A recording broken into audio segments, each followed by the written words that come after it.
Uang beredar saat ini hanya 44% dari GDP nasional dan ini berbahaya dari kacamata orang yang mengerti ekonomi makro dan mikro di Indonesia. Maaf, informasi seperti ini memang terlihat nyinyir kepada menteri jagoan yang berprestasi internasional. Namun entah mengapa, mungkin karena nggak banyak yang paham ilmu ekonomi, maka melihat data seperti ini yang tidak membuat ekonomi bergerak ini saat ini terlihat biasa saja. Padahal kalau melihat dari indikator ekonomi seperti di awal tadi yang mendapatkan data bahwa uang beredar saat ini hanya 44% dari GDP nasional, ini artinya banyak sektor ekonomi yang sakit keras, sakit kronis. Sayangnya data seperti begini, yaitu yang 44% uang beredar, nggak banyak yang paham cara bacanya bahwa ini berbahaya bagi ekonomi sebuah negara. Malaysia, Filipina, Thailand itu 120%-an uang beredar dibandingkan GDP nasionalnya. Ini sama-sama kena COVID loh ya negaranya. Negara-negara di ASEAN ini dalam 7 tahun terakhir pertumbuhan ekonominya adalah 50%-an dibandingkan pejabat saat ini yang hanya bisa membuat 20% tumbuh dalam 7 tahun. Padahal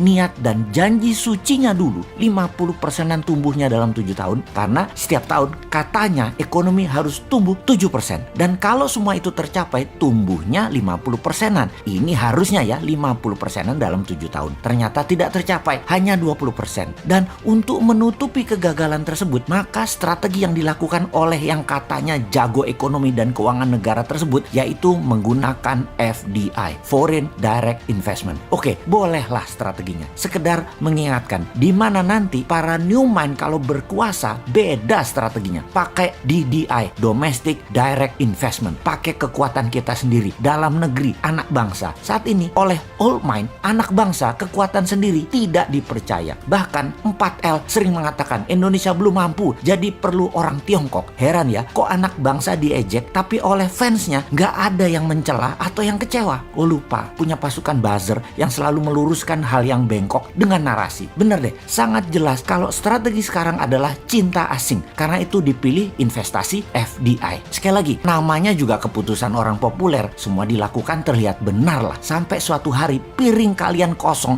nggak ada lauk yang bisa dimakan. Baru Anda akan percaya ada masalah bernegara ekonominya. Tapi kita ini warga negara yang baik. Kita setuju FDI. Coba sekarang kita kalkulasi strategi FDI itu. Setelah kita hitung FDI dana masuk dibagi jumlah penduduk Indonesia, ternyata di Indonesia hanya dapat $100 per orang FDI-nya. Dibandingkan Singapura tahun lalu, FDI masuk ke Singapura adalah $19.000 per orangnya. Jauh langit dari bumi FDI Indonesia dibandingkan Singapura itu. Oke, kita samakan dengan Vietnam kali ini. Bagaimana? Biar nggak hilang muka tuh pejabat yang sering dapat hadiah dari negara pemberi hutangan. Vietnam ternyata dapatnya $270 per orangnya dari FDI di tahun lalu di 2020. Oke, kita ke Malaysia sekarang. Malaysia, Filipina sama dengan Indonesia. $100. Seneng? Tahu kalau Filipina dan Malaysia sama dengan Indonesia? Seneng ya? Harusnya yang nggak seneng. Old mind seneng. New mind yang nggak seneng lah. Indonesia tuh punya segalanya yang Malaysia dan Filipina nggak punya. Kok hanya dapat $100?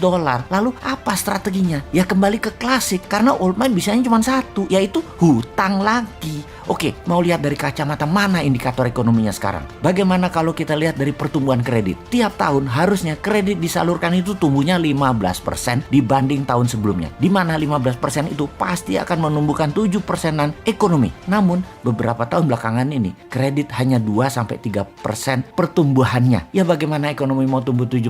Gak ada likuiditas begitu. Bisa mikir gak sih ini pejabat yang berkuasa tentang ekonomi? Jadi wajar kan tumbuhnya tahun lalu minus 2%. Lalu kita sudah hampir 4 kuartal nih minus terus pertumbuhannya. Kita lihat deh di awal tahun 2021 ini deh. Minus apa plus? Kalau minus jadi 4 kali atau 4 kuartal. Ini menunjukkan kinerja ekonomi negatif. Bahaya ini kalau rakyat mulai lapar. Tapi jujur deh, saya menilai bagus banget narasi para buzzernya. Sehingga rakyat nggak sadar ekonomi ke arah berbahaya. Keren buzzernya, keren. Narasinya keren. Jadi bernegara pakai narasi ya baru kali ini. Kalau yang lain kan bernarasi pakai fakta dan pakai pertumbuhan ekonomi. Kalau sekarang pakai narasi, tapi narasi narasinya emang keren. Asli nih, kalau ternyata sampai tahun 2021 akhir rakyat ekonominya makin berat, maka bisa-bisa pejabat populer tadi jadi nggak populer. Dan jangan sampai nengok semua ke Bosman karena semua yang dikatakan Bosman terlihat benar. Tar dulu, nggak benar juga Bosman ini semua analisanya benar. Namun kalau utak-atik hitungan ekonomi rasanya jarang meleset. Lalu kalau sekali lagi sampai akhir 2021 ekonomi Indonesia masih minus, apa saran untuk mengatasi hal ini? Maka kaum New Mind akan berkata, gampang, tahun 2022 pemilu dipercepat aja, nggak usah nunggu 2024. Piejal, setuju?